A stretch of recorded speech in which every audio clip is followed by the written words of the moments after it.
Hello and welcome to Face Off on France 24. The migrant crisis has dominated the French headlines over the past 2 weeks, principally due to the tearing down of part of the refugee camp in Calais known as the Jungle, and also as a result of the images of the thousands of migrants camping along the closed border between Greece and Macedonia.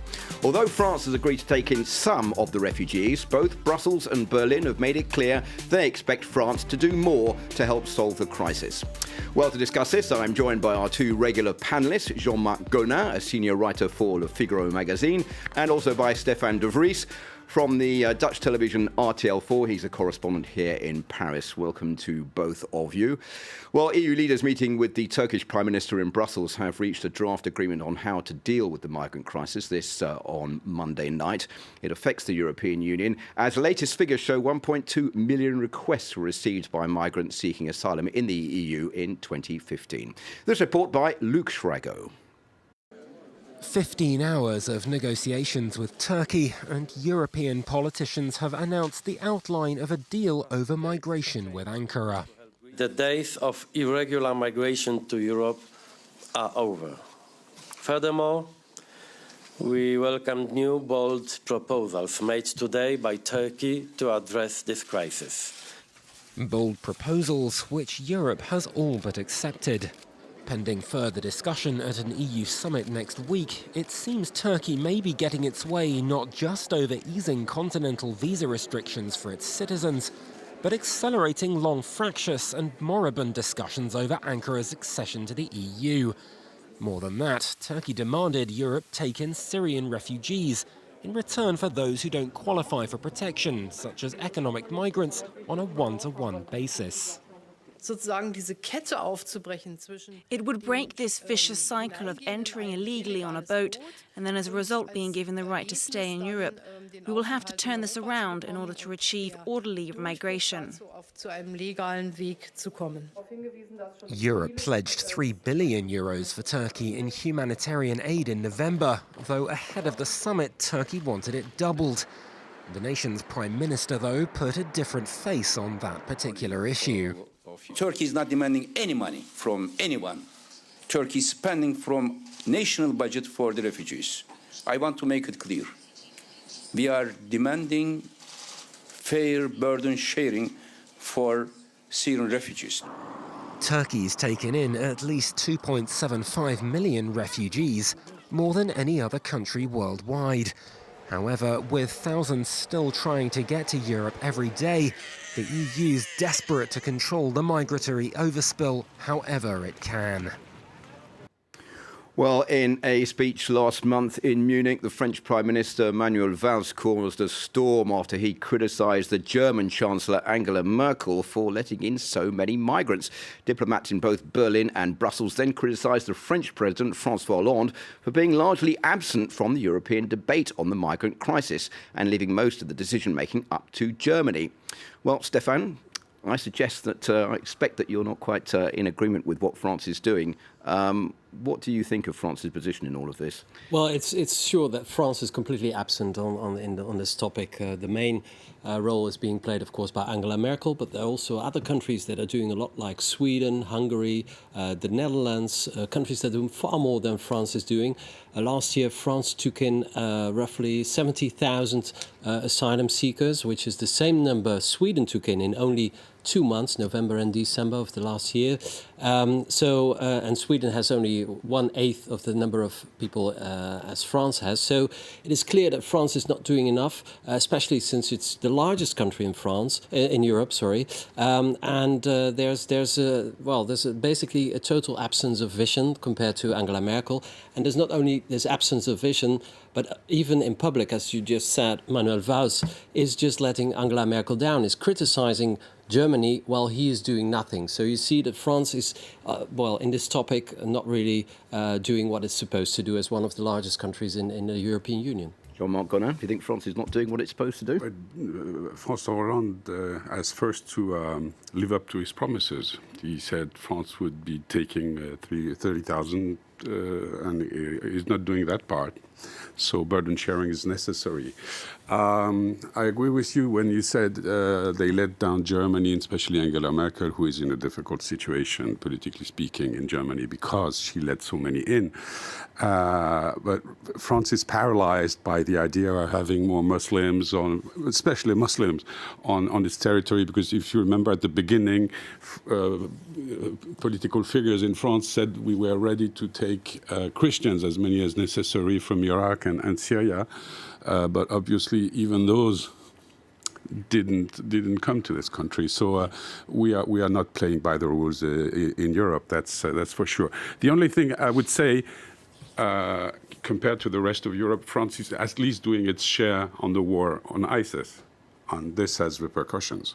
No, but this has repercussions because, politically speaking, I mean, a country where you had already those kinds of attacks on your own territory, and you show that you still are going to make war to ISIS, is a hazard on your own territory, as we all know. So at least this is something the other Europeans, except Britain, don't participate in. Well, as you said, France has accepted to take in 30,000 migrants as part of quotas, of which 300 have already arrived. And the French president has thrown his weight behind the Germans. Let's have a listen to what François Hollande had to say. Today, Europe has instituted many means that allow us to say there won't be any further irregular flux. Of course, there will always be attempts and smugglers, even if we fight against this odious trafficking. But in a certain way, the security of borders will be assured if Turkey does its job in terms of readmission, and if the aid given to Greece is fully comprehensive, which will allow for us to get Schengen back on track. OK, let's put this point to you. We're a year away here in France from a presidential election, from legislative elections, from possibly a change of government, probably a change of president. Do you think that this reluctance by France to get more involved and the criticism coming from both Brussels and Berlin to let in more migrants is a result of the fact we're just a year away from an important presidential election? Stéphane first. Yes, I think so, because, François Hollande is playing, his goal is to get into the second round. There are 2 rounds in the presidential election in France, and he thinks that he will be up to Marine Le Pen, because all the polls are showing that Marine Le Pen will be the winner of the first round, so she will be in the second round. He knows that if he has a more right-wing rhetoric, then he will be maybe able to lure the voters of the right, the traditional right, and maybe even voters who are now tempted to vote on the National Front, to vote for him, and then he will win the campaign. That's his idea, that's his goal. He only thinks about that. So his rhetoric now, and especially the rhetoric of his Prime Minister, Manuel Valls, is becoming more and more right-wing by the day. And of course, there's a very xenophobic climate in this country the idea, the simple idea of letting more refugees in, refugees who are Muslim, plays very badly in the French media. So yeah. Don't you think, I was going to put this point to Jean-Marc, don't you think the fact that he's a year away from a presidential election, he's very low in the opinion poll ratings, it looks like he won't be re-elected unless there's a lowering of the unemployment rate in France. It could be an occasion for him to say, well, I've got nothing to lose, let's go ahead and try and help Europe to solve this migrant crisis, which doesn't appear to be really what he's doing. I don't think so. I think, as Stéphane just said, this is a sheer electoral issue, and he will not let more in, and France is not helpful. I will add to this that there is a place where the migrant crisis in France is extremely acute. This is Calais. Calais, yeah. And Calais gives the population a show of something that is, France is carrying the burden for Britain, because those people don't want to stay in France, they want to cross the channel, and Britain won't let them in. But also it gives the idea that refugees will be in camps, living on these terrible conditions, making a mess of the town where they are compelled to live.